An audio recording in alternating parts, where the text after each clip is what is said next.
In today's theme park experience, we are going to a massive pyramid temple to visit a tropical, adventurous, indoor theme park. So stay tuned and we'll get right on into it.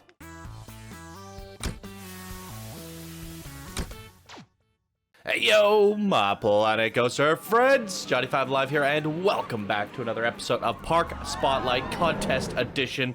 Today we are looking at Temple of Acan, created by AblinoGuy and Straake. That is right, it is it is the last co-op submission of the Advanced Builder Bracket with one beginner and one builder. And here they say, welcome to the Temple of Acan. The temple lies deep within the Andes Mountains. Forgotten in time, this Mayan temple has recently been found and has been turned into a tourist attraction. It features 3 flat rides, 1 roller coaster, and 1 water ride, and 1 dark ride. Okay, and that's all they have to say, so we'll just get right on into it. Welcome back, ladies and gentlemen, to the Temple of Acan.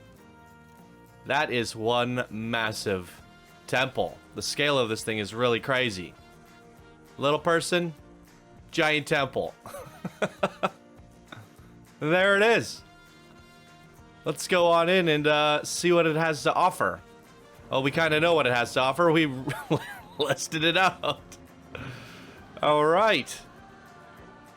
So this is a builder and a beginner, and looking at things, we've seen this in the past already with a beginner and a builder. 1 point plus 2 points equals 3 points, which advanced are listed at 3.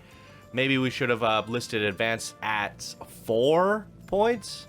But this is the first time we use the collab point scoring system. But, you know, builders are builders after all. Beginners are beginners after all.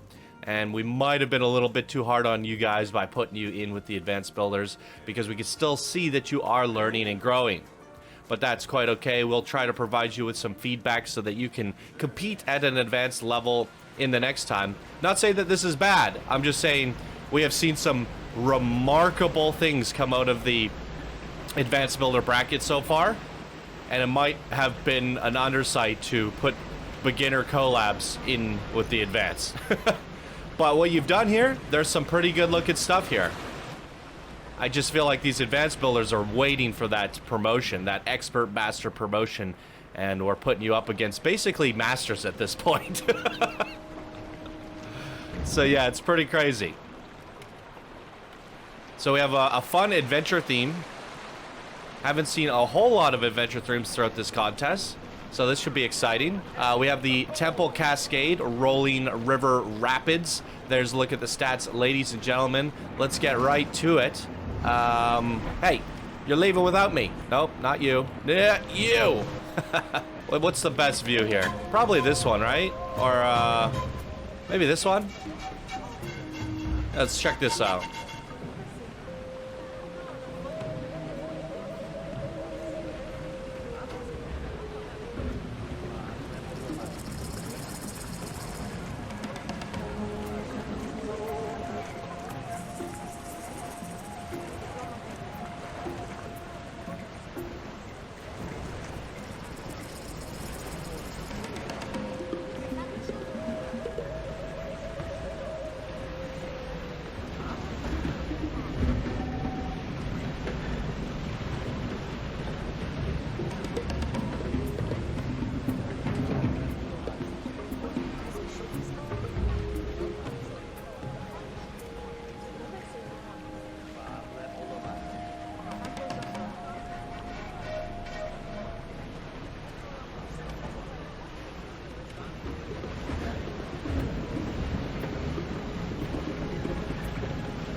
All right.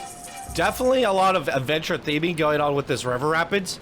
There's something strange about it, though, to me, and I think it has something to do with the natural lighting isn't making its way into the environment, because normally we see these trees get, like, you know, hits of light with light rays coming through, and I think a lot of that is blocked out by this giant pyramid above us, which kind of detracts from the adventure jungle with the way the lighting normally reacts with the environment. With that, you could still make a really nice we never really go outside is I guess my point. We're inside. And those river rapids really do excel outdoors, and I guess the solution would be to possibly add more caverns and caves and mystery and maybe a day-night sequencer and make it more of a indoor attraction. I guess Inception, indoor within an indoor attraction. You guys did a good job doing tree variation. Just need a little bit more of that more bushes and rocks in here. A little bit more decorations. What do we have here? That's a fun little centerpiece. Am I supposed to be viewing this at nighttime? I don't know. I see lights. They never asked for nighttime. Maybe...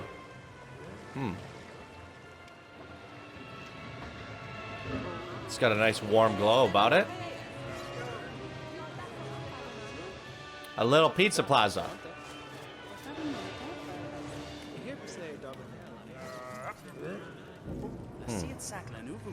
A jaguar.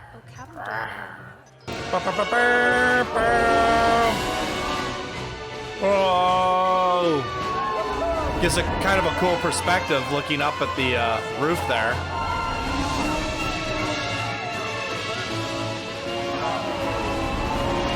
Very neat.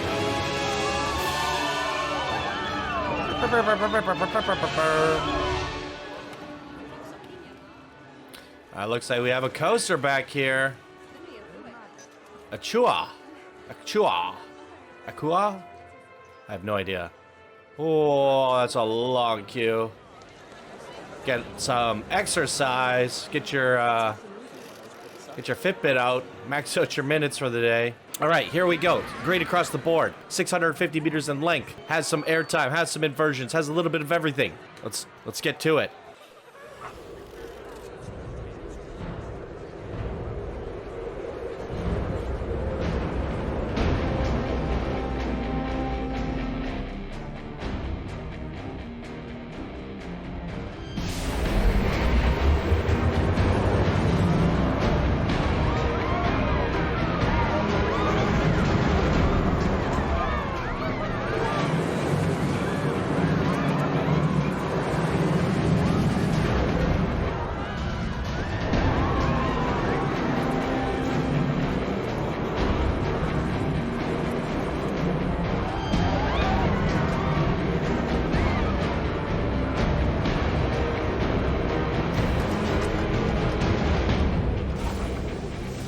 Alright, pretty fun coaster layout. I think it somewhat suffers again from the same problem as the river rapids. It's not hitting any of that jungle light, and it's not really exploring that much. Even though you built inside of a temple, I think maybe you could have done something to not make the whole park flat, right? Some sort of elevation would have been interesting if the coaster was dipping down, going into caves or past waterfalls, in and out. You know, that sort of thing could have lended aid to the theming, to the exploration, and make things a little bit more interesting. It's a nice little build. I like that. All right, looks like we have our Bug Cave Dark Ride. I would imagine we wanted to go to nighttime for this one. A lot of people in queue for this. All right, it's a Huntsman. These people are loading up to the Bug Cave, so will we. And we'll do seat view, seat 2. Let's go.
Okay.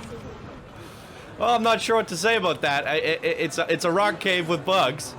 It definitely could have used some music, maybe a little bit more ambience. I think, again, a lot of your guys' issues for making things more complicated, more intricate, more interesting comes down to the environment. And I guess you're limited in your environment once you've put a pyramid on top. How do you build up when you're eventually going to hit and poke out of the roof here? But I think you did have some space to work with here. But a lot of that stuff is done when people do these interesting dark ride explorations. They use the terrain tools, the sculpting tools to their advantage. And I think because you guys did the indoor thing, you might have gotten the one-dimensional thought process where the whole terrain became flat, because suddenly it becomes more difficult to terraform once you put a roof on top.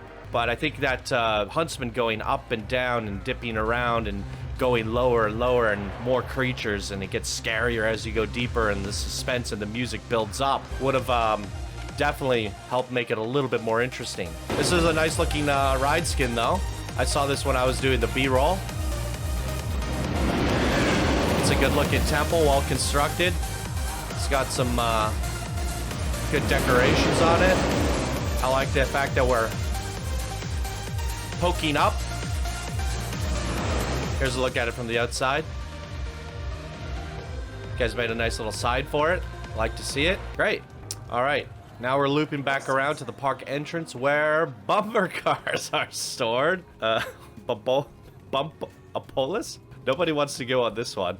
I guess we're not riding this one here today. Neither are the guests. All right, that went surprisingly quick. Let's talk about it. So my 3 points of feedback between your water ride, your coaster, and your dark ride came down to the map being flat and the lighting not working to your advantage. We've often talked about this, and I even brought this up in the last one that was Aerodrome Point, where they did an indoor theme park very, very well. And I took the top off, and I said, does this help it, or does it hinder it? And I couldn't make up my mind. I thought in both cases, Aerodrome looked good without it being indoor and without it. And that's when you know you've created a good indoor suspense, where it looks really good from the outside and from the inside. And in this case, with the roof on top, it was one of the few parks that I've ever featured in the entire contest where reshade didn't make it look better. I couldn't even tell that I was using reshade. But now we take the roof off. Look at reshade work. This water ride looks incredible because of that natural lighting. We're getting those hard shadows. The trees are casting shadows on other things. We're getting interesting peaks of light. It looks so vibrant and beautiful because we're not blocking the sunlight with that roof. Basically what that roof does is it creates a foggy day. Imagine when the clouds come out and it's not really raining, but it's not sunny, and you just get this like gray monotone across everything. That's what the roof is doing here. And suddenly even the coaster looks better. I could take a screenshot of this and it looks incredible. And that's because the natural lighting lends you aid in these situations. But as we take the roof off, we expose the fact that the park is 100% completely flat with no elevation at all. The next point is you have this giant pyramid. Is that just putting a box on things? Because I've said in the past, we've seen indoor parks where people just put it in a box, and I don't think that makes an interesting effect. Well, in this case, you just put it in a pyramid. Having a big pyramid on the outside looks cool from the outside, but with these park spotlights, we technically aren't supposed to really go outside the park. This is the entrance. That is where your border is. This is where the park stops. We're not really looking at it as a spectacle because we're not really outside. We're inside the whole time. And from the inside, it doesn't really seem structurally sound. Like if we undo what we just did there, and we could keep an eye on this too. Watch. We'll undo it all from the perspective of the river rapids here as well, just to show you a little bit how we lose that vibrance. See what's happening here? So yeah, from the inside, it's not structurally sound, really. This should be a lot thicker. With the way pyramids are done, there's really not much space to move around at all. But it does look interesting from the outside and the inside. With the sunlight being blocked out entirely, here we go again. The coaster loses all its lighting, right? We undo that, and suddenly it looks so vibrant and beautiful, especially with the reshade. So I guess the moral of the story is I think you guys would have been better off doing a beautiful adventure park with waterfalls and caverns and, you know, lots of elevation and bridges going across things, and have that navigation with the river rapids, exploring things. The coaster can kind of go around the mountains. Maybe you put a little volcano in, and that's where your dark ride is, and there's lava creeping down, where as we go deeper we get to the bugs, and you could use that terrain to build this deeper. Oh, there's a little bit of terraforming here. A little hill. We got a little hill in here. So I'm not trying to be hard on you guys. I'm trying to get you guys to think constructively about the decisions that you make when you want to do an indoor park. And I think in the case of Aerodrome Point, the whole thing was built out of glass. And that really worked in Steamy 88's favor, because that sun still shone through. And in fact, it hit a lot of the bars on the windows and created more interesting lighting situations. I personally think this makes for a better spotlight like this. And the big selling point for this is the pyramid that we do not see from the outside, because we're not on the outside of the park for this contest. While it does look interesting, I don't think the payoff is there. Maybe what you could have had is a smaller pyramid with a ride inside in the center of your park, and then you built all these beautiful rides around it, and maybe the pyramid is your food court. I think this would have held you guys back from experimenting a little bit more with your terrain and the room that you have to work with. But the strong points are definitely your flat rides, your shops. You've definitely used a lot of variation of trees. Your river rapids was well themed. You put a lot of decoration into that. You did do some sculpting in rivers and waterfalls with the river rapid. And, you know, so you guys are showing your ability to do shops, flat rides, and that sort of thing. I'd love to see you guys come back and tackle adventure again in the future and just really elevate the depth and the terrain, and try that with the sunlight working in your favor, because you'll notice how nice the Planet Coaster sunlighting is. So hopefully I wasn't too hard on you guys, but that is my thoughts when I look at these indoor parks. What are you gaining and what are you losing? And that is something you have to consider when you're going into those projects. Is it worth it in the end? And in this case, I would say, especially because it's jungle, that sunlight is going to do lots of work for you and make it look absolutely beautiful. So I don't think it's actually helping you in this case. And again, looking at it as an outdoor park without the pyramid, it's actually, you guys are, it looks pretty darn good. It's coming up to advanced builder level. You look at it all like this, you're like, hey, that's a nice looking theme park. So that is all my thoughts on this one here today. You guys put a strong effort into the adventure vibes, the adventure theming. So I commend you for that. What did you guys think? Do you agree with me? Do you disagree with me? And it'll be nice to see you guys, AblinoGuy and Straake, take a stab at adventure again in the future and push that terrain a little bit further. All right, guys, that's my thoughts on this park here today. Good job to you too. And that is going to be the last collab edition of this bracket before we head over to the experts, where there's plenty more collabs over there. All right, everybody, that's going to do it for me in today's video. Thank you all so much for watching. I hope you have a fantastic day, and I'll see you in the next one. Bye now.